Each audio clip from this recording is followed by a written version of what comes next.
Ma'asyiral muslimin wal muslimat rahimani wa rahimakumullah. Sedikit saya urut sejarah dari para nabi, kemudian Rasul kita Muhammad sallallahu alaihi wasallam, dan juga beberapa petikan kisah-kisah para sahabat, tentunya yang berkaitan dengan peran anak-anak muda sampai juga masuknya Islam ke negeri kita. Ma'asyiral muslimin yang dimuliakan Allah Subhanahu wa taala. Sebuah hadis dari Abi Dzar radhiyallahu an pernah bertanya kepada Nabi sallallahu alaihi wasallam tentang Nabi Allah Adam alaihi salam. Apakah Adam itu seorang nabi atau bukan? Salah satu pertanyaan Abi Dzar kepada Nabi sallallahu alaihi wasallam adalah bicara tentang kam adadul anbiya. Berapa sih jumlah para nabi itu? Maka Nabi sallallahu alaihi wasallam menjawab jumlah para nabi itu 120.000 nabi. Di antara mereka 315 rasul. Artinya bahwa Allah Subhanahu wa taala mengutus utusannya sebanyak itu tentu tidak lain dan bukan dalam rangka memperbaiki manusia. Walaupun yang kita kenal namanya di dalam Al-Quranul Karim hanya 25 nabi dan rasul. Itu pun tercantum nama-namanya, 18 diantaranya tercantum dalam surah Al-An'am, dan sisanya tercantum di beberapa surat dalam Al-Quran, sehingga genap menjadi 25 nabi dan rasul. Dari 25 nabi dan rasul pun tidak semua dikisahkan dalam Al-Quran. Ada yang hanya disebut namanya tapi tidak ada kisahnya. Seperti contohnya Al-Yasa, Dzulkifli, Ilyas. Itu tidak ada kisahnya tapi namanya disebutkan dalam Al-Quran. Atau ada nabi itu yang hanya dikisahkan secara global saja, seperti kisah Nabi Syuaib, Nabi Saleh, Nabi Lut gitu ya. Tapi ada juga nabi luar biasa, dari 25 nabi dan rasul diceritakan secara detail, seperti Nabi Allah Ibrahim alaihi salam, Nabi Musa alaihi salam. Itu luar biasa rincian dalam Al-Quranul Karim. Lah kenapa Allah Subhanahu wa taala menceritakan kisah-kisah ini? Bahkan sepertiga Al-Quran itu bicara tentang kisah. Karena Quran itu kan dibagi menjadi 3. Sepertiganya bicara tauhid, sepertiganya bicara hukum-hukum ibadah, dan sepertiganya bicara tentang qasas, tentang kisah-kisah umat-umat terdahulu. Apa hikmahnya?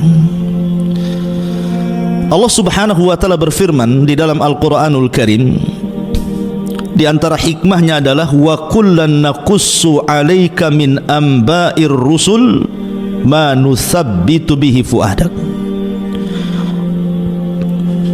Dan kami kisahkan kepadamu wahai Muhammad tentang kisah-kisah para rasul, kisah-kisah para nabi sebelummu, itu dalam rangka memantapkan hatimu. Dan ibrah dalam Al-Quran itu bukan hanya khitabnya kepada Nabi SAW saja, tetapi juga khitabnya kepada kita sebagai umatnya. Seolah-olah Allah Subhanahu wa taala ingin katakan, ketika Allah Subhanahu wa taala menceritakan para nabi dan rasul dalam Al-Quran itu ada sebuah pelajaran besar.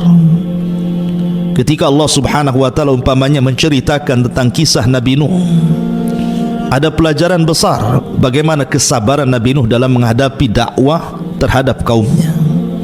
Maka itu akan dialami oleh setiap para pendakwah. Ketika Allah Subhanahu wa taala mengkisahkan kisah Nabi Ayyub alaihi salam, Seolah-olah Allah ingin memberikan pelajaran kepada kita bahawa kita dituntut untuk sabar ketika mendapatkan musibah. Bagaimana Ayub sabarnya ketika diberikan musibah oleh Allah Azza wa Jal berupa penyakit. 18 tahun dia sabar dengan penyakitnya. Ketika Allah Subhanahu wa ta'ala mengkisahkan kisah Lut umpamanya, bahwa Lut dihadapkan kepada sebuah kaum yang rusak akhlaknya. Tidak ada kaum serusak kaum Sodom yang Lut diutus di situ. Bahwa generasi anak muda akan menghadapi masa-masa yang mungkin pernah terjadi di zaman Nabi Lut, dan bagaimana cara mengatasinya, maka Allah kisahkan ya.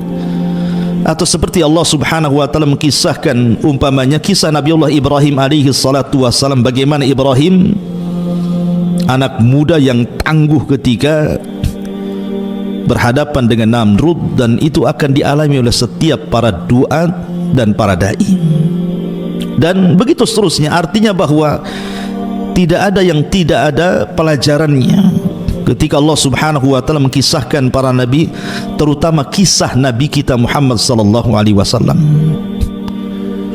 Banyak pelajaran, bahkan syarat pelajaran yang anda akan dapati ketika kita bicara tentang kisah sosok manusia terbaik umat ini, Rasul Muhammad sallallahu alaihi wasallam.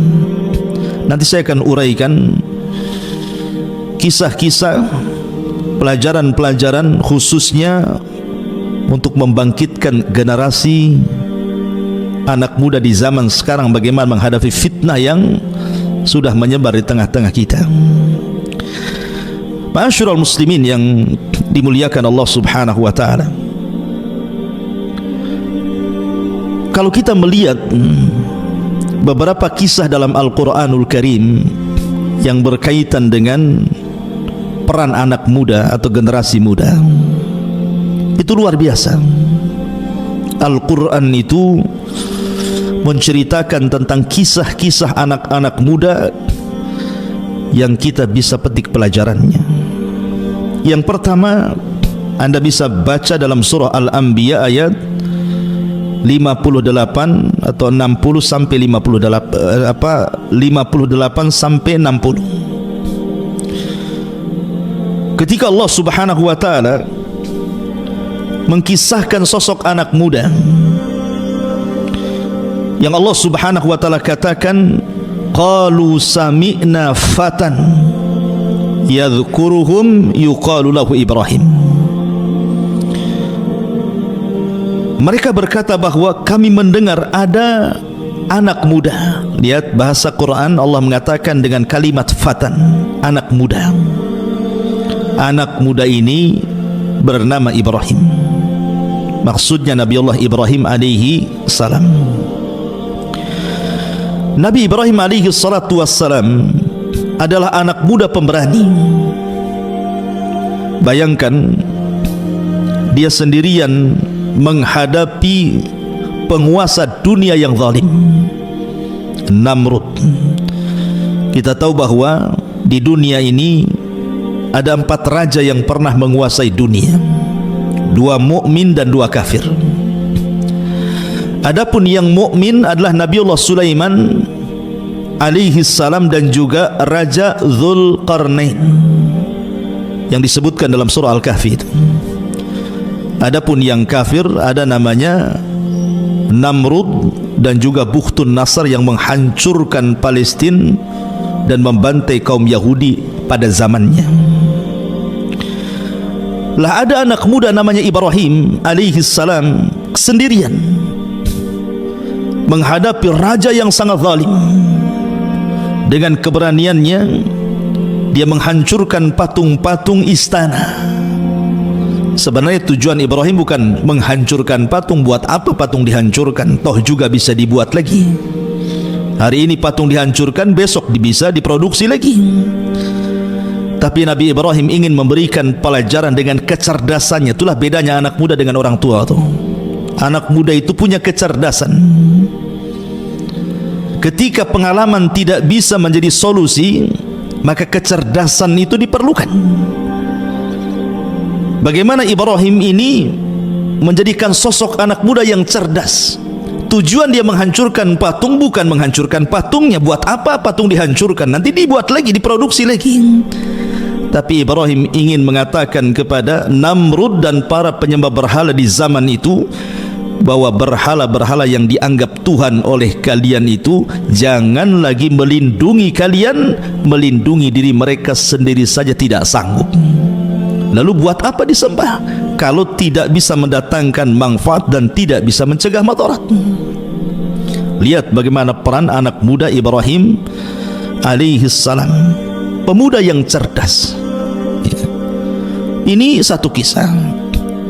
Kisah yang kedua disebutkan dalam surah Al-Kahfi ayat 11 sampai 25. Ketika Allah Subhanahu wa taala menceritakan tentang 7 anak muda, Allah Subhanahu wa taala berfirman, "Idz awal fityatu ilal kahfi faqalu rabbana atina min ladunka rahmatan wa hayyi lana min amrina rasyada." Ingatlah ketika para pemuda, sekali lagi Allah menyebutnya dengan kalimat para pemuda, bukan orang tua. Ini generasi-generasi muda di zaman itu.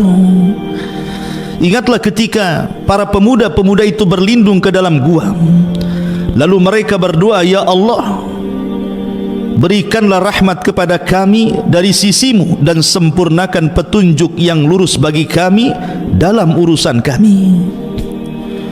Dahulu ketika ada sebuah acara kerajaan pada zaman Romawi dulu, maka diundanglah para pejabat dari daerah-daerah. Masalahnya dalam acara kerajaan itu disuruh untuk menyembah berhala. Rupanya ada anak-anak muda yang mereka mengikuti ajaran Isa bin Maryam, sehingga mereka mentauhidkan Allah. Karena di zaman itu agama yang paling benar adalah agama Isa bin Maryam sebelum datang Islam. Fitrah mereka menolak, tidak mau menyembah berhala. Akhirnya kemudian salah satu anak pejabat yang hadir tidak mau ikut dalam acara itu. Satu, kemudian datang lagi satu, kemudian datang lagi satu, sampai 7 anak muda. Awalnya tidak saling kenal. Kemudian tiba-tiba mereka berkumpul di satu tempat. Awalnya tidak saling bicara karena takut curiga mencurigai dengan yang lainnya. Setelah membuka pembicaraan satu dengan yang lainnya, rupanya mereka ada kesepakatan bahwa mereka mengingkari acara kerajaan yang penuh dengan kesyirikan itu. Tetapi kemudian perkumpulan mereka ketahuan, mereka pun ditangkap. Kemudian mereka dipaksa untuk menyembah berhala, kalau tidak mereka dibunuh. Akhirnya mereka pun meminta diberikan kesempatan untuk berfikir 3 hari. Rupanya 3 hari ini digunakan untuk kabur, ya. Maka kemudian larilah 7 anak muda ini dan seekor anjing. Rupanya mereka lari ke perbukitan. Disitulah menemukan sebuah gua yang sangat dalam, yang sangat besar. Dalam bahasa Arab disebut kahfun namanya. Makanya suratnya disebut suratul kahfi. Dalam bahasa Arab gua itu ada 2 jenis, ada namanya ghar, seperti Rasul itu di Ghari Hira namanya. Gua kecil tidak dalam, itu namanya ghar, gua Hira. Tetapi kalau dalam besar itu disebut al-kahfu ataupun al-kahfi. Lah anak-anak muda ini masuk ke dalam gua itu. Lihat bagaimana perjuangan anak-anak muda ini. Bahwa anak muda itu perlu berjuang, harus ada semangat juang gitu ya. Jangan memble anak-anak muda itu. Anak-anak muda itu harus semangat. Sehingga kemudian Ashabul Kahfi ini masuk ke dalam gua. Sempat pasukan itu menemukan gua itu, tapi karena mereka takut masuk, akhirnya mereka menimbun pintu gua itu dengan alasan supaya mereka mati di dalam. Tetapi Allah Subhanahu wa ta'ala rupanya sudah tidurkan anak muda ini 3 abad lebih, 300 tahun lebih anak muda ditidurkan oleh Allah Subhanahu wa ta'ala. Subhanallah, anehnya ketika mereka terbangun, rupanya raja zalim itu sudah mati, digantikan raja yang baik. Tapi bagaimana di sini Allah Subhanahu wa taala menyebutkan kisah anak-anak muda itu di zaman itu. Perjuangan mereka, tekad mereka luar biasa gitu. Ini juga satu kisah anak-anak muda yang disebutkan dalam surah Al-Kahfi ayat 11 sampai 25 dan seterusnya. Kemudian juga Anda bisa baca dalam surah Yusuf ayat 24 sampai seterusnya. Ketika bercerita tentang Nabi Yusuf alaihi salam, di mana Allah Subhanahu wa taala menyebutnya Yusuf itu dengan kalimat fataha, anak muda. Wa qala niswatun fil madinati imra'atul aziz turawidu fataha an nafsihi qad saghafaha hubba. Dan perempuan-perempuan di kota itu berkata, istri Al-Aziz menggoda dan merayu pelayannya yang masih muda. Di sini Allah Subhanahu wa taala menyebut dengan kalimat fatah. Fatah itu anak-anak muda, artinya Yusuf ketika itu anak muda. Dalam sirah itu disebutkan usianya 20 tahun ketika dirayu oleh Zulaiha itu. Dan usia 20 tahun masih muda. Ya. Jadi Nabi Yusuf alaihi salatu wasallam ketika dibeli oleh Imra'atu Aziz itu usianya 10 tahun. Kemudian tinggal di rumah Al-Aziz itu 10 tahun. Jadi usianya 20 tahun tuh. Nampak ketampanannya. Ketika kemudian Zulaiha tertarik dengan Nabi Allah Yusuf alaihi salatu wasallam, seorang nabi yang diberikan separuh ketampanan Adam itu. Bahkan dijelaskan itu pintu itu sudah tertutup, terkunci, sehingga Yusuf tidak mungkin keluar dari situ. Tapi Nabi Yusuf anak muda yang menjaga kehormatannya. Dan ini diperlukan anak-anak muda yang seperti ini di zaman sekarang ini. Zaman yang penuh dengan fitnah ini diperlukan kebersihan hati seperti Nabi Yusuf. Bagaimana Yusuf itu mampu menghalau godaan Zulaiha, wanita yang cantik, seorang pejabat, orang kaya, dia yang mengajak berzina di tempat yang suci, sunyi, tidak ada orang yang tahu. Tetapi karena hatinya yang bersih, Nabi Yusuf ini takut kepada Allah Subhanahu wa taala. Dia pun mengatakan, ma'adzallah, aku berlindung kepada Allah, enyahlah kau dariku. Lihat, ini anak muda yang luar biasa, ini perlu dicontoh di generasi hari ini. Karena generasi hari ini hal-hal yang menjerumuskan kepada perbuatan keji perzinahan itu di zaman sekarang luar biasa tuh. Dengan adanya medsos gitu ya, film-film yang tidak layak ditonton, gambar-gambar yang tidak layak dilihat. Belum lagi kalau kita melihat di masyarakat orang-orang yang wanita-wanita pembuka aurat dan penyebar aurat dan begitu seterusnya. Ini tantangan besar. Diperlukan kejernihan hati, diperlukan menjaga kesucian, dan itu besar pahalanya. Nabi SAW sampai mengatakan, sab'atun yudhilluhumullahu fi dhillihi yawma la dhilla illa dhilluh. Ada 7 kelompok yang akan mendapatkan naungan di hari yang tidak ada naungan kecuali naungan Allah. Salah satunya adalah rajulun da'athu imra'atun dhata zamalin dhata mansabin wa jamalin faqala inni akhafullah. Seorang laki-laki yang dipanggil oleh seorang wanita yang cantik, yang kaya untuk berzina, tapi laki-laki itu mengatakan, saya takut kepada Allah. Ma'asyiral muslimin yang dimuliakan Allah Azza wa Jalla, lihat bagaimana Allah menceritakan tentang kisah anak muda Nabi Yusuf alaihi salatu wassalam. Ya. Kemudian juga yang nomor 4 disebutkan dalam surah Al-Buruj.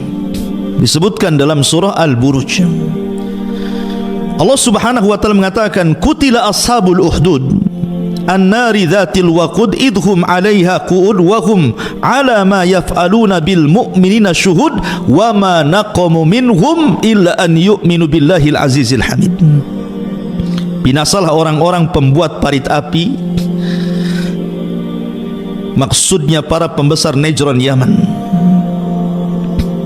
An-nari dhatil waqud, ketika api dinyalakan dengan sangat besar, ketika mereka duduk dan melihatnya, sedangkan mereka menyaksikan apa yang mereka perbuat terhadap orang-orang yang beriman yang sedang dibakar, dan mereka menyiksa orang-orang itu hanya karena orang-orang mukmin yang beriman kepada Allah yang maha terpuji dan lagi maha perkasa.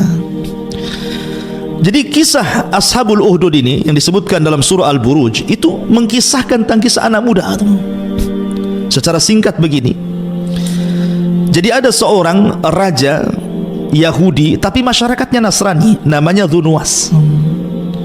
Dzunwas ini mengaku Tuhan, sama dengan Namrud, sama dengan Fir'aun yang ngaku Tuhan itu. Punya tukang sihir yang mau mati, sudah tua. Lah tukang sihirnya kerajaan ini meminta kepada Dzunwas, seorang raja Najran ini, untuk dicarikan anak muda yang bisa mewarisi ilmu sihirnya supaya bisa melanggengkan kekaisaran ataupun kerajaan sang raja Dzunwas ini, karena dia tidak akan lama lagi hidup karena sudah tua. Maka dicarikan anak muda yang cerdas. Maka kemudian tukang sihir ini mewariskan ilmu sihirnya kepada anak muda yang cerdas ini. Masalahnya anak muda ini setiap jalan dari rumah ke tempat tukang sihir itu melewati sebuah kanisah, sebuah gereja. Karena di zaman itu kan agama yang paling benar agama Nasrani, karena belum ada Islam. Penasaranlah anak muda ini, kok ada tempat ibadah berbeda. Masuklah dia, berjumpalah dengan seorang rahib. Akhirnya lambat laun belajar. Jadi satu hari itu dia belajar di dua tempat. Satu belajar di gereja, belajar agama Nasrani. Satu di rumah tukang sihir, belajar sihir. Akhirnya kemudian ilmu sang rahib lebih kemudian dipilih dibandingkan ilmu tukang sihir ini. Sampai akhirnya kemudian ketika dia ingin membanding-banding, ini benar mana nih, ilmu tukang sihir kah ataukah ilmu sang rahib ini, dia mendengar di sebuah tempat ada binatang yang suka mengganggu orang. Kemudian dia pun mendatangi tempat tersebut, diambilnya kerikil sebiji jari. Kemudian dia pun mengatakan, ya Rabb, kalau seandainya ilmu yang diajarkan kepadaku dari sang rahib jauh lebih benar dibandingkan ilmu tukang sihir ini, maka tolonglah bunuhlah binatang yang mengganggu masyarakat itu, tanpa dia berkomat kamit, tanpa dia membaca mantra ya, karena dia hanya tawakal dengan ilmu sang rahib. Dilemparnya batu itu, kena pula binatang yang buas itu mati seketika tanpa menggunakan sihir, langsung mati. Dari situ dia yakin bahwa agama sang rahib jauh lebih benar dibandingkan tukang sihir. Dari situ dia tinggalkan ilmu sihir, dia fokus belajar agama kepada sang rahib. Kemudian setelah itu dia pun keluar dan menjadi seorang tabib, bahkan sampai bisa menyembuhkan orang buta. Lah Dzunwas ini punya penasehat, buta orangnya. Mendengar ada anak muda bisa mengobati penyakit buta, dipanggil ke rumahnya. Tapi anak muda ini ingat, dia bukan hanya menjadi tabib. Tabib itu hanya sekedar wasilah dakwah. Jadi setiap dia mengobati orang, anak muda ini mengatakan, saya akan obati penyakitmu, tapi syaratnya kau akan beriman kepada Allah Azza wa Jalla. Inilah anak muda ya. Jadi kalau engkau mau kusembuhkan, aku akan berdoa akan kesembuhanmu, syaratnya cuma satu, beriman kepada Allah. Harusnya seperti itu. Jadikan semua wasilah itu digunakan untuk dakwah. Harusnya anak muda itu kreatif gitu ya. Jadikan acara-acara apapun berisi dakwah di situ, karena bagaimanapun Rasul mengatakan Rasul amri al-Islam wa amuduhus salah wa dirwatus sanamihil jihadu fi sabilillah. Bahwa pokok urusan hidup manusia itu Islam, maka jadikan Islam itu pokok urusan hidup kita. Kalau anda hendak ngobrol, obrolkan masalah Islam. Kalau anda hendak rapat, jangan lupa sisipkan Islam di situ. Kalau anda hendak menulis, tulis masalah Islam. Bawa Islam itu kemana-mana. Bawa Islam ke rumah, bawa Islam ke pasar, bawa Islam ke kampus, bawa Islam kemana saja. Karena pokok urusan hidup itu Islam. Lihat anak muda ini menyebarkan Islam dengan cara apa? Dengan cara pengobatan. Sampailah dia mengobati penasihat sang raja ini. Mau pula penasihat sang raja ini beriman, dan akhirnya Allah sembuhkan penyakit butanya. Ketika Dzunwas Heran kok dia bisa sembuh dari butanya. Dia bertanya, siapa yang menyembuhkanmu? Dia mengatakan, Allah yang menyembuhkanku. Dia tidak mengatakan anak muda itu, karena sudah beriman. Tapi sang raja marah karena dia kan mengaku Tuhan. Kok dia pula ada Tuhan yang bisa menyembuhkan penyakitnya? Ini kan sudah menyelisih ketuhanannya. Ditangkaplah penasehatnya, dipaksa siapa yang menyembuhkannya. Akhirnya karena disiksa tidak tahan, ditunjukilah anak muda, ditangkap pula anak muda itu. Subhanallah. Kemudian anak muda dipaksa, dan siapa yang mengajarinya? Karena tidak tahan juga disiksa, terpaksa dikasih sang rahib, ditangkap pula sang rahib itu. 3 orang dijebloskan ke dalam penjara. Akhirnya sang rahib dengan penasihat raja ini digergaji kepalanya karena tidak mau murtad dan di halayak manusia. Tapi anak muda ini ingin diberikan hukuman yang lebih oleh sang raja. Tapi subhanallah, cara apapun yang dilakukan sang raja untuk membunuh anak muda ini tidak bisa. Dibawa ke atas bukit dengan pasukannya, tiba-tiba bukit bergetar, semua pasukannya jatuh, mati, anak muda tidak mati. Dibawa ke laut dengan pasukannya, kemudian datang ombak menghempas perahunya, semua pasukannya tenggelam, anak muda ini selamat. Setiap upaya pembunuhan, anak muda ini selamat. Sampai sang raja sudah pusing bagaimana cara membunuhnya. Tapi anak muda tahu diri, kemanapun dia pergi pasti akan ditangkap, sehingga dia ingin kematiannya itu bermanfaat. Maka dia mengatakan kepada sang raja, boleh kau bunuh aku, tapi syaratnya satu, kumpulkan manusia, gantung aku di hadapan manusia. Kau hanya bisa membunuhku dengan panah yang akan kuberikan, tapi syaratnya ketika kau panah diriku, kau harus mengucapkan Bismillahi Rabbil Ghulam, dengan menyebut Rabb, nama Rabbnya anak muda ini. Raja ini kadang sudah kalut, dia tidak peduli dengan ucapan itu. Akhirnya anak muda itu kemudian diikat di tiang gantungan. 2.000 masyarakat Najran yang Nasrani menyaksikan. Sang raja sudah membidik dengan panahnya. Dia pun tidak lupa mengucapkan di hadapan manusia persis seperti yang dikehendaki anak muda itu, Bismillahi Rabbil Ghulam, dengan menyebut nama Allah Rabbnya anak muda itu. Melesatlah panah, kena ke pelipis matanya, meninggal anak muda ini. Ketika meninggal anak muda ini, serentak 20.000 masyarakat Najran mengatakan, amanna bi Rabbil Ghulam, kami beriman dengan Rabbnya si fulan itu. Kenapa? Karena sang raja tidak sadar dengan mengucapkan kalimat itu menggugurkan ketuhanannya. Sumber iman. Harusnya anak muda itu lebih banyak manfaatnya, gitu maksudnya. Mati satu, tumbuh 20.000, makin stres raja. Akhirnya raja pun menutup benteng, membuat parit api, dimasukkan satu persatu yang 20.000 ke dalam api. Mereka tidak ada satu pun yang murtad. Lihat bagaimana anak muda ini menjadikan jalan hidayah. Harusnya Anda demikian. Ya, anak-anak muda ini harusnya sebagai pintu kebaikan, membuka pintu kebaikan kepada orang. Makanya Rasul mengatakan ketika ditanya siapa manusia yang paling manfaat itu wahai Rasul, kata Rasul, anfa'uhum linnas, orang yang paling bisa memberikan manfaat kepada manusia. Ya. Ini dalam surah Al-Buruj. Kemudian dalam surah Al-Kahfi ayat 61 sampai 65 juga disebutkan kisah anak muda. Allah Subhanahu wa taala berfirman, wa idz qala Musa li fatah la abrah hatta ablugha majma'al bahraini aw amdi hukuba.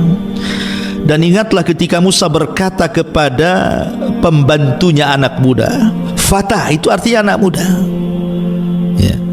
Aku tidak akan berhenti berjalan sebelum sampai ke pertemuan dua lautan, atau aku akan berjalan terus bertahun-tahun antah barantah. Jadi begini cerita kisahnya.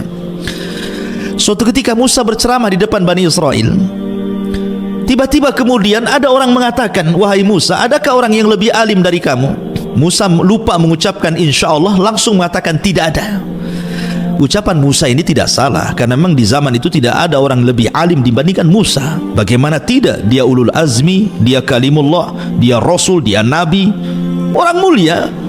Tapi bagaimanapun Musa manusia, harusnya dia mengatakan insyaallah tidak ada, tapi dia lupakan kalimat insyaallah. Akhirnya Allah pun hukum Musa dan mengatakan ada. Di sana ada seorang nabi namanya Khidir, kau harus belajar sama dia. Maka berangkatlah Musa bersama pembantunya yang masih muda. Al-Quran tidak menyebutnya nama, hanya mengatakan wa idh qala Musa li fatah, bahwa Musa berkata kepada pembantunya anak muda itu. Ahli tafsir mengatakan maksud fata di sini artinya Yusha ibn Nun. Itulah yang kesana kemari bersama Nabi Musa alaihi salam. Kisahnya memang tipis sekali disebutkan dalam Al-Quran, tidak terlalu banyak, bahkan tidak disebut namanya, hanya diiringkan dengan kisah Nabi Musa ketika bicara tentang Nabi Khidir. Yang ingin saya katakan, Anda tahu siapa Yusha ibn Nun? Memang kisahnya hanya diselipkan dalam kisah Nabi Musa ketika belajar kepada Khidir, tetapi dia punya prestasi yang jauh lebih hebat dibandingkan Musa dan Harun. Yusha ibn Nun ini apa prestasinya coba? Ketika Nabi Musa alaihi salatu wassalam membawa Bani Israel diselamatkan dari perbudakan Fir'aun, diseberangkan di Laut Merah, dan mereka melihat Fir'aun ditenggelamkan dengan kedua mata mereka. Kemudian ketika sampai di depan gerbang bumi Ariha, kota tertua di dunia sebelum masuk ke Palestina, ke Baitul Maqdis, di situ sudah ada para penghuni dari kaum Kan'aniyun, kaum keturunan Ad, orangnya besar-besar, menghuni Ariha, dan itu pintu masuk ke Baitul Maqdis. Artinya Musa tidak bisa membebaskan Baitul Maqdis kecuali harus memerangi orang-orang Kan'aniyun yang ada di negeri itu.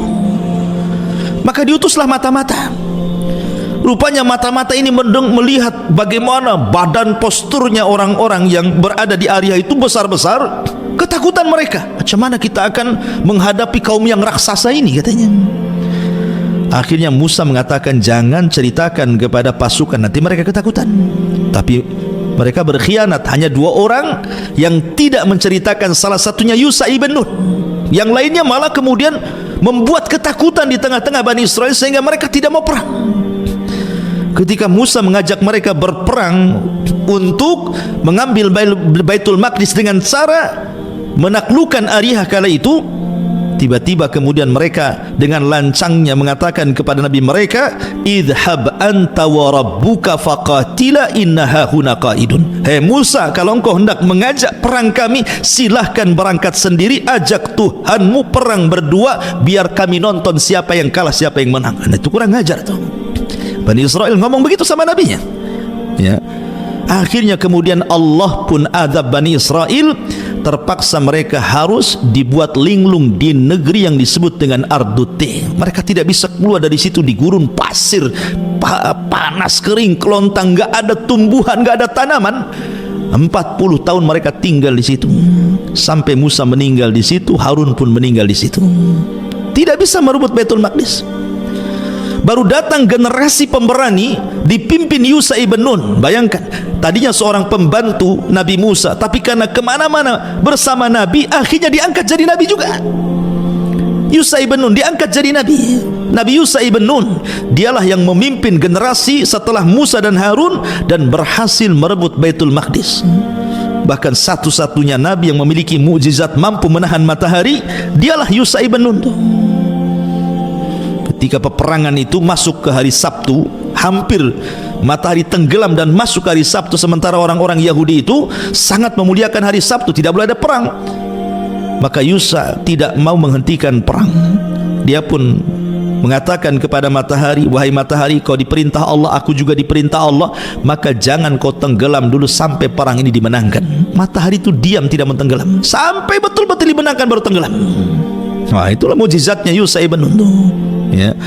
Tapi lihat bagaimana Yusha ibn Nun ini anak muda yang kisahnya itu hanya ditempelkan di kisah Nabi Musa dengan Khidir, tapi prestasinya melebihi Nabi Musa. Bisa memerdekakan Baitul Maqdis. Dia tidak dikenal. Ya, begitulah anak muda. Anda tidak mesti harus dikenal, tetapi prestasi itulah yang menentukan kesuksesan Anda. Harusnya seperti itu. Gak apa-apa gak dikenal orang, tapi prestasinya dikenal. Itulah generasi anak muda namanya. Buat prestasi yang membanggakan kepada umat ini. Apa prestasi Anda itu? Ma'asyiral muslimin yang dimuliakan Allah Subhanahu wa taala. Ini 5 kisah yang disebutkan dalam Al-Quran, semua bicara tentang anak muda. Kemudian yang terakhir, kisah Nabi kita, Nabi Muhammad sallallahu alaihi wasallam, uswatun hasanah. Karena Quran hanya menyebut uswatun hasanah di 3 ayat.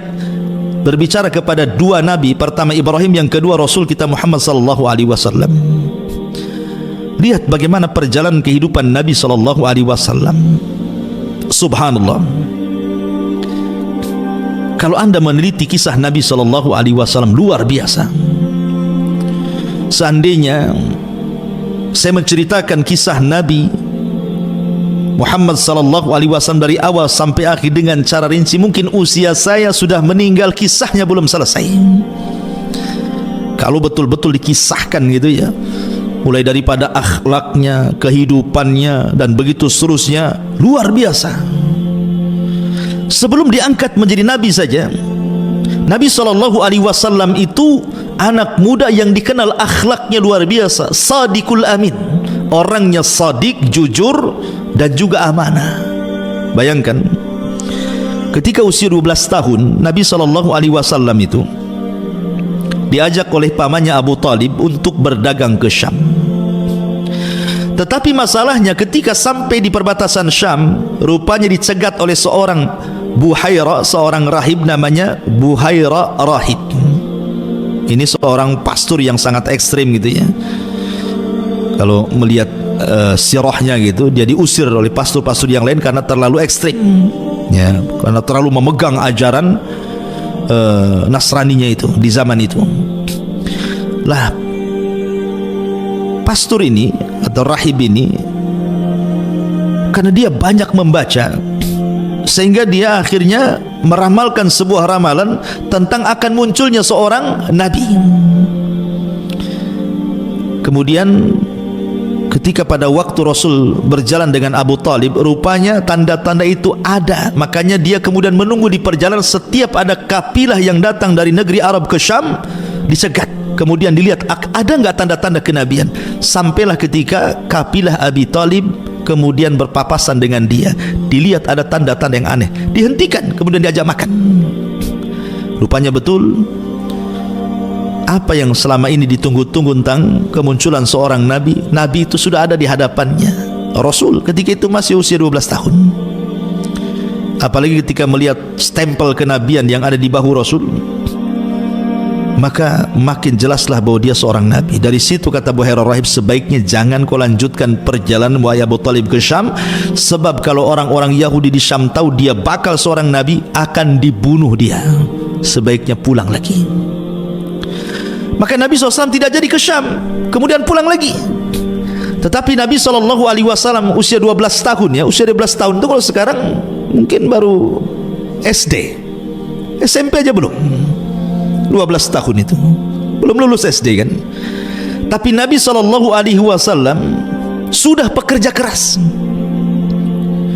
Ketika dia tidak bisa dilatih berniaga ke Syam, ingat orang Arab itu, orang Mekah khususnya di zaman itu, yang namanya dunia perdagangan itu sudah mengakar dan mengurat di darah-darah mereka. Memang mereka luar biasa, pakar-pakar dagang. Sampai Allah Subhanahu wa taala abadikan kebiasaan mereka dengan firman-Nya, li'ila fi Quraisyin ila fihim rihlatas syita'i was-saib. Jadi kebiasaan orang-orang Mekah di zaman itu suka rihlah, melakukan perniagaan di musim dingin dan musim panas, ke Syam dan juga ke Yaman ya. Sehingga dari kecil tuh mereka sudah ahli-ahli dagang. Nah, itulah bagaimana kemudian Nabi SAW mengajarkan kepada kita, khususnya kita ya, anak-anak muda, generasi muda itu dilatih kemandirian. Nabi loh sudah menjadi penggembala kambing, cari uang di usia SD, mungkin di zaman sekarang ya, itu sudah cari uang jadi penggembala kambing di qararitul kaum ya, artinya orang-orang kaya yang punya kambing, nanti saya rawat kambingnya, kamu kasih upah berapa ya. Itulah pekerjaan Nabi SAW. Dari sini ada ibrah kepada kita apa? Kemandirian, jangan nyusahkan orang tua. Ini subhanallah, terkadang anak-anak muda di zaman sekarang dari SD, orang tua yang kasih biaya, masuk SMP gitu lagi, SMA iya, sudah jadi masuk juga ke universitas, sudah keluar masih nyusahkan orang tua. Kan ada orang kayak gitu tuh, masih minta la haula wala quwata illa billah. Harusnya kan mandiri gitu ya. Sudah terlampau lama dari SD sampai berkuliah ini, orang tua dah capek. Ada sebagian mereka menjual sawah mereka, ngutang sana sini untuk supaya generasi muda ini berpendidikan. Bukannya makin mandiri gitu ya, terkadang masih ada orang yang menengadahkan tangan pula, meminta-minta sama orang tuanya. Harusnya mandiri, harus seperti itu. Rasul lihat, diajarkan kemandirian di sini. 12 tahun jadi pengembala dia. Subhanallah. Ini ada kenapa sebutan Shadiqul Amin, kenapa sampai muncul? Begini ceritanya. Jadi Nabi SAW itu kan banyak kawan-kawan sesama penggembala tuh, sama penggembala. Jadi ketika ada musim-musim pernikahan, walimatul arush gitu ya, terkadang kawan-kawan sama penggembala itu ingin hadir ke tempat-tempat undangan-undangan pernikahan itu, tapi mereka bingung karena mereka harus meninggalkan kambing-kambing mereka. Akhirnya kemudian mulailah di antara mereka menitipkan kambing kepada Rasul. Tolonglah ini rawat dulu kambing saya ada acara dulu. Nah, seperti itu. Subhanallah, setiap Rasul dititipkan kambing oleh teman-temannya para penggembala itu, tidak ada satupun kambingnya yang mati, tidak ada satupun kambingnya yang hilang, tidak ada satupun kambingnya yang sakit. Bahkan kambingnya makin gemuk, dirawat luar biasa. Ingat, penggembala kambing itu bukan 1-2 kambing kayak tempat kita ya. Kita saja pernah hidup di Timur Tengah sana, semiskin-miskinnya orang sana itu ya 100 kambing itu masih miskin kalau penggembala itu. Kambing ribuan gitu ya di sana. Apalagi penduduk Mekah itu memang di zaman itu makanan pokok adalah daging kambing. Lain dengan Madinah kurma gitu ya. Tetapi tentu kan beda. Makanya wajar orang Mekah itu makan kambing gak akan kolesterol, gak akan darah tinggi, karena itu makanan pokok mereka. Kenapa tidak menimbulkan penyakit gitu ya orang makan daging orang-orang Mekah itu? Karena berkat doa Nabi Allah Ibrahim ketika mendoakan makanan dihidangkan istri kedua Ismail, karena istri pertama diceraikan karena tidak punya akhlak, kemudian menikah lagi dengan istri kedua dan akhlaknya baik. Ketika dihadirkan kambing, daging kambing, dan itu menjadi makanan pokok penduduk Mekah, Ibrahim mengatakan Allahumma barik li ta'amihim wa syarabihim, ya Allah berkahi makanannya dan minumannya. Maka menjadilah Zam-Zam menjadi berkah, dan juga daging sebagai makanan pokok menjadi berkah, sehingga tidak membawa penyakit ya. Tapi ingat ya, ini kambing yang ada di Mekah. Jangan pula anda yang di Semarang makan kambing saya ya. Kalau 1 bulan saja orang di Semarang makan kambing, itu udah siap-siap aja masuk rumah sakit ya. Kolesterolnya naik semuanya gitu ya. Artinya bahwa, kembali ke cerita, jadi Nabi SAW ketika dititipi sesama penggembala itu, amanah luar biasa. Mulailah tersebar akhlak di tengah-tengah para penggembala kambing. Dan Nabi itu jarang bergaul dengan anak-anak muda ya, tidak bebas bergaul gitu, memilih-milih. Kalaupun hadir di walimatul arus, karena di zaman itu kan minuman khamar dan begitu seterusnya masih diminum gitu, paling Nabi SAW terkadang tertidur, entah apa yang terjadi, kemudian selesai, kemudian pulang. Intinya bahwa Nabi mulai terkenal dengan amanahnya, Al-Amin. Kemudian Rasul tidak pernah berdusta, maka disebut Shadiq, orangnya jujur. Melekatlah kalimat Shadiqul Amin. Makanya ini pula yang kemudian ketika di usia 20 tahun tiba-tiba ada seorang wanita tahirah yang suci, Khadijah bintu Khuwailid, wanita tajir kaya raya. Seandainya kekayaannya dikumpulkan dengan seluruh kekayaan laki-laki kaya di zaman itu, tetap Khadijah masih kaya, wanita kaya luar biasa. Tapi sudah disebut tahirah. Tahirah itu wanita suci karena dia menutup auratnya, padahal belum ada Islam. Rasul pun belum diangkat jadi nabi, tapi dia sudah menutup aurat tuh Khadijah itu, makanya disebut tahirah, wanita suci. Mendengar kok ada anak muda yang baik, tertariklah dia, dicari, akhirnya berkenalan dengan Nabi SAW, diajak kerjasama berdagang dengan sistem mudharabah. Akhirnya Khadijah melihat bagaimana akhlak yang luar biasa, bagaimana keuntungan yang melimpah, dan begitu seterusnya. Belakangan dia tertarik dan ingin menikah dengan Nabi SAW. Lah dari sini saja kita bisa petik banyak pelajaran ya. Bagaimana anak muda ini, Nabi SAW mengajarkan kepada kita akhlak yang luar biasa. Rasul di usia 20 tahun ke bawah nih ya, tetapi lihat akhlaknya sudah dikenal. Akhlaknya sudah dikenal. harusnya generasi muda ini yang paling dipentingkan hari ini, akhlak yang tidak ada. Yang hilang pada generasi muda hari ini akhlak. Akhlak kepada orang tua sudah hilang, akhlak kepada kerabat sudah hilang, akhlak kepada tetangga sudah hilang, kepada guru-guru dan begitu seterusnya. Ini akhlak yang hilang ini. Harus tanamkan akhlak-akhlak yang betul-betul. Jangan sampai kemudian anak muda ini mengikuti tren, ya kan? Jadilah anak-anak muda yang berakhlak. Kebaikan juga jangan mengikuti tren. Kebaikan itu harus dasari ilmu. Sebab kalau kebaikan ngikuti tren, nanti hilang trennya, hilang pula kebaikannya. Trennya orang baca Quran sekian 1-3 hari berapa juz gitu, tren aja, nanti hilang trennya, hilang pula baca Qurannya gitu maksudnya. Artinya kebaikan itu dilakukan karena ilmu, bukan karena ngikuti tren. Karena ilmu yang mendidik dia sehingga menjadikan seseorang itu berakhlak. Lah ini yang harus ditanamkan anak-anak muda di zaman sekarang, akhlak. Ustaz, akhlak itu apa sebenarnya? Saya akan sebutkan perkataan Abdullah ibn Mubarak. Akhlak itu hanya 3 kata saja. Anda kalau mengikuti 3 kata, Anda berakhlak. Akhlak itu kaful adha wa badlun nadha wa talaqatul wajhi. Kata Abdullah ibn Mubarak, 3 kata saja. Kaful adha, jangan menyakiti orang, baik dengan lisan ataupun dengan perbuatan ataupun dengan hati. Makanya Rasul mengatakan, al-muslimuna man salimal muslimuna min lisanihi wa yadi. Seorang muslim dikatakan muslim itu ketika muslim lain selamat dari lisan kita dan tangan kita. Jangan sakiti orang ya. Dengan lisan kita. Karena anak muda di zaman sekarang ini kan subhanallah, kadang mengucapkan kalimat tidak dipikir dulu ya. Enggak berakhlak lagi sudah. Wah, kalau sudah marah itu kalimat-kalimat binatang semua keluar. Cacian, makian, laknatan itu sudah biasa anak-anak muda zaman sekarang ini. Kesenggol sedikit sakit hati langsung memaki orang gitu.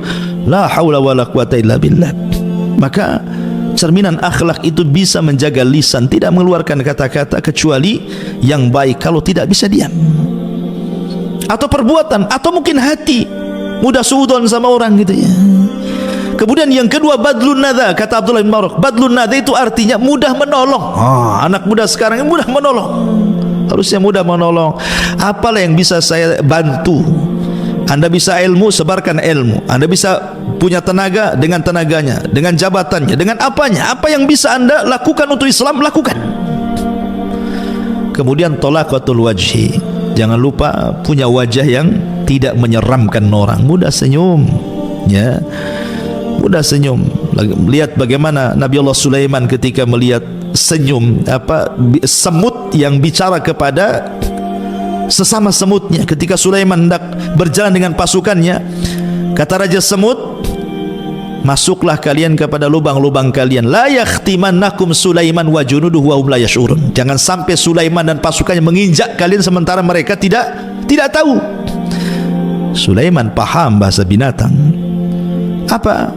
Ketika mendengar Raja Semut ngomong begitu, fatabassama dhahika min qawliha. Sulaiman pun senyum dan tertawa kepada semut. Kalau semut saja disenyumi sama Sulaiman, ya harusnya sama orang lebih senyum lah kan begitu. Ya, tapi jangan pula kita ada semut senyum pula ke semut Anda gitu ya. Artinya bahwa di sini bagaimana Sulaiman mengajarkan akhlak senyum. Ya, senyum itu penting. Orang kalau biasa senyum pasti manis senyumnya. Orang kalau jarang senyum, sekali senyum itu pahit rasanya. Ini apa kok senyum? Ini ada masalah ini kan gitu. Ya. Ma'asyiral muslimin yang dimuliakan Allah Subhanahu wa taala. Intinya bahwa Nabi mengajarkan akhlak itu anak muda luar biasa. Makanya Rasul mengatakan bu'itsu liutammima makarimal akhlak. Makanya ketika dia diangkat jadi Nabi dan Rasul, tidak ada yang mencela akhlak Nabi. Tidak ada. Ketika Rasul diangkat jadi Nabi dan Rasul, tidak ada yang mencela akhlak Nabi. Ya, nggak ada yang mencela akhlak Nabi. Mereka tidak menerima dakwah Nabi itu bukan dari segi akhlaknya, tapi dari segi konten dakwahnya. Mereka tidak mau dinasehati, tidak Ketika Nabi SAW mengajarkan tauhid untuk meninggalkan berhala, mereka nggak mau itu saja. Mereka berpegang kepada ajaran anak nenek moyang mereka. Dan subhanallah, di zaman periode Mekah itu yang banyak masuk Islam anak muda. Orang tua itu susah masuk Islam. Abu Jahal, CS itu susah masuk Islam. Mereka lebih berpegang kepada nenek moyang mereka. Anak-anak muda itu yang masuk Islam. Abu Bakar, Umar, Utsman, al-asyaratul mubasysyiruna bil jannah. Kalau anda tahu 10 sahabat yang dijadikan masuk surga itu semua anak muda. Yang usianya 30 tahun ke atas cuma 3 orang. Abu Bakar, Utsman, Abdurrahman ibn Auf. Coba. Yang usianya 30 tahun ke bawah itu 5 orang. Bahkan yang usianya 20 tahun ke bawah itu 2 orang. Artinya itu anak-anak muda, dan semua menjadi pemimpin Islam. 10 sahabat yang dijadikan masuk surga itu semua menjadi pemimpin Islam, bukan pemimpin Arab, pemimpin Islam. Semua menorehkan sejarah dan semua mengajarkan pendidikan kepada generasi muda. Lihat Abu Bakar, Umar, Utsman, Ali, Tolha, Zubair. Subhanallah, kalau anda membaca biografi mereka, luar biasa. Pelajaran besar bagi generasi muda itu. Ma'asyiral muslimin, coba. Nabi SAW berdakwah itu tidak lama, berbeda dengan nabi-nabi sebelumnya. Nuh berdakwah kepada kaumnya berapa tahun? Alfasanatin illa khamsina amas, 1000 dikurangi 50 tahun, berarti 950 tahun Nuh itu berdakwah. Setiap 20 tahun sekali baru dapat satu pengikut, sehingga pengikutnya tidak banyak Nuh itu, yang di perahunya itu, walaupun menjadi cikal bakal manusia sampai hari ini. Makanya Nuh disebut Abul Bashari Tsani, bapak manusia kedua, karena semua manusia nasabnya kepada 3 putra Nuh. Tapi lihat dakwahnya Nabi Nuh 950 tahun dengan berbagai macam metode, dari yang lembut sampai yang keras, dari mulai malam sampai siang. Da'autu laila wa nahara, aku berdakwah siang malam, kata Nuh. Tapi tidak diterima dakwahnya. Nabi SAW itu berdakwah cuma 23 tahun saja. 13 tahun di kota Mekah, 10 tahun di kota Madinah.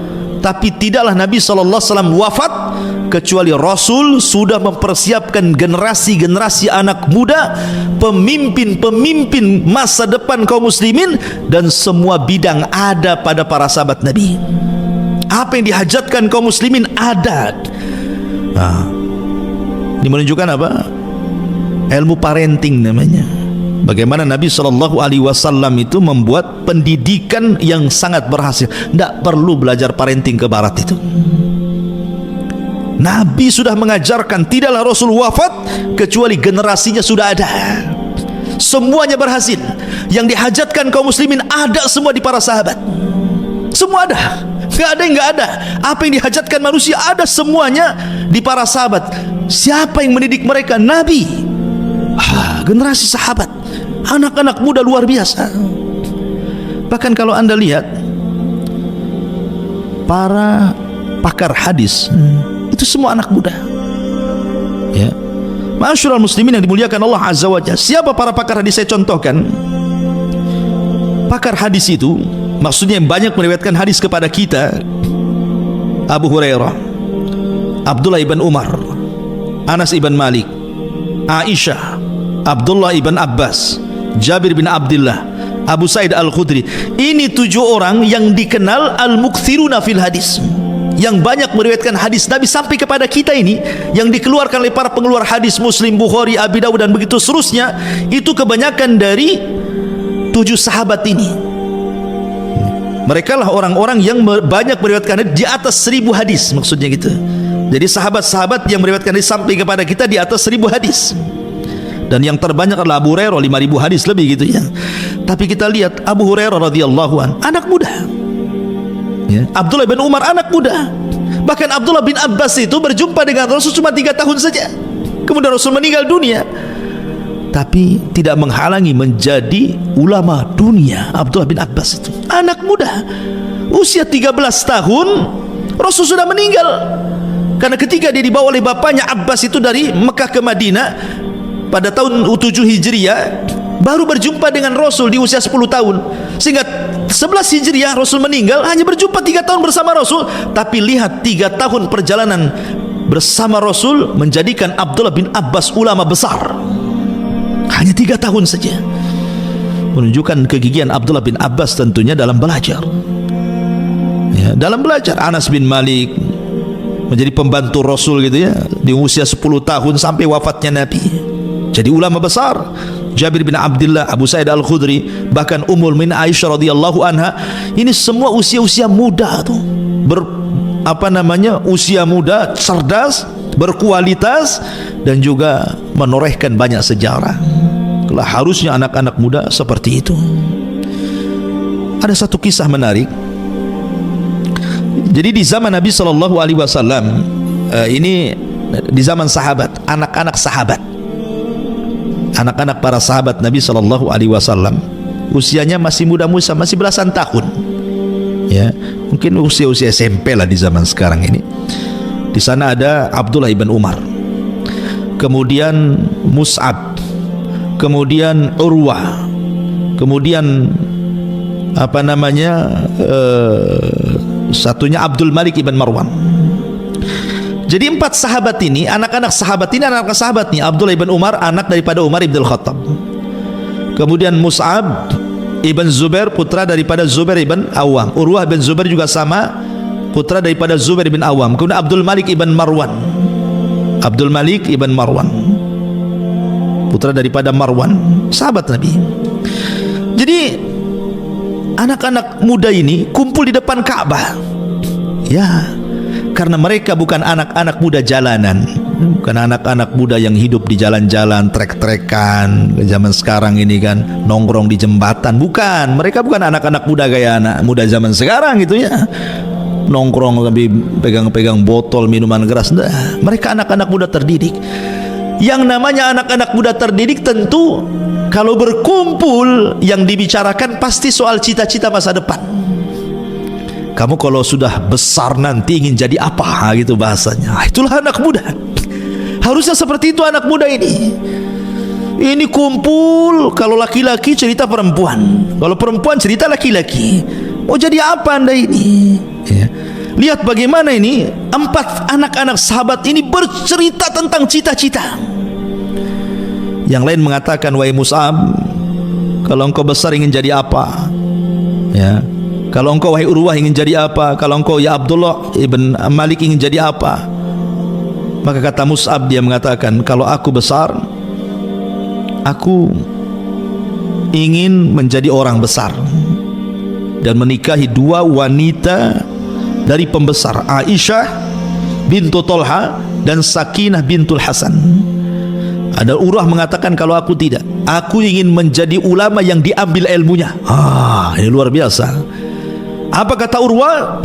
Saya ingin menjadi ulama, atamanna an yu'khad anil ilmu. Aku bercita-cita aku ini jadi orang alim dan orang-orang mengambil ilmu dariku. Luar biasa himmahnya ini. Kemudian Abdul Malik bin Marwan, kalau saya tidak, saya bercita-cita menjadi khalifah. Itu kan mantap cita-citanya gitu. Cita-cita besar semua tuh. Dalam riwayat juga Abdullah bin Zubair ikut juga di situ. Saya ingin menjadi penguasa Hijaz katanya. Luar biasa ini. Lihat anak-anak muda itu kalau ngomong cita-citanya itu masa depan dia. Ya. Anak muda zaman sekarang ini cita-citanya aneh-aneh. Subhanallah ya. Kalau udah kumpul sesama mereka itu yang diceritakan tidak jelas gitu. Lihat anak-anak muda di zaman itu menjadi percontohan, memiliki cita-cita besar ke depan, membangun bangsa, membangun peradaban, ilmu begitu ya. Itulah cita-cita mereka. Giliran mereka tanya sama Abdullah ibn Umar, Abdullah ibn diam saja. Orang mereka, wahai Abdullah ibn Umar, kalau engkau dari tadi diam, kau ini kalau sudah besar nanti ingin jadi apa? Subhanallah.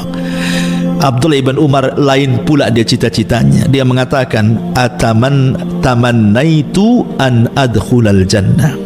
Aku hanya bercita-cita ingin masuk surga. Ini yang satu lain nih.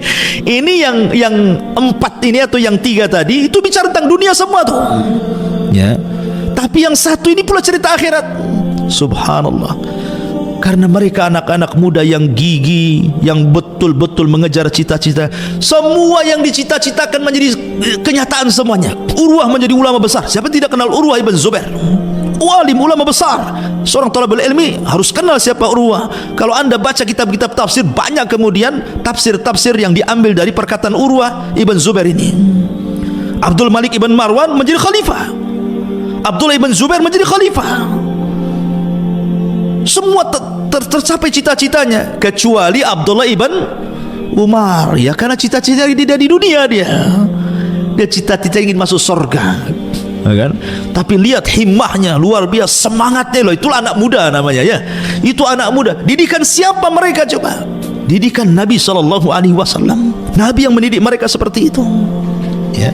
Jadi generasi muda harus bangkitnya, jangan loyo, ya. Justru dari para sahabat Nabi inilah kemudian Islam tersebar kemana-mana. Di zaman Khulafaur Rasyidin saja sudah kemana-mana tuh. Di zaman Uthman saja sampai ke daratan Afrika sana. Bahkan di zaman Uthman inilah sabda Rasul terbuka bahwa kalian akan membawa pasukan melewati lautan. Di zaman Uthman terjadi melewati lautan sampai daratan Afrika itu kemudian dikuasai kaum muslimin.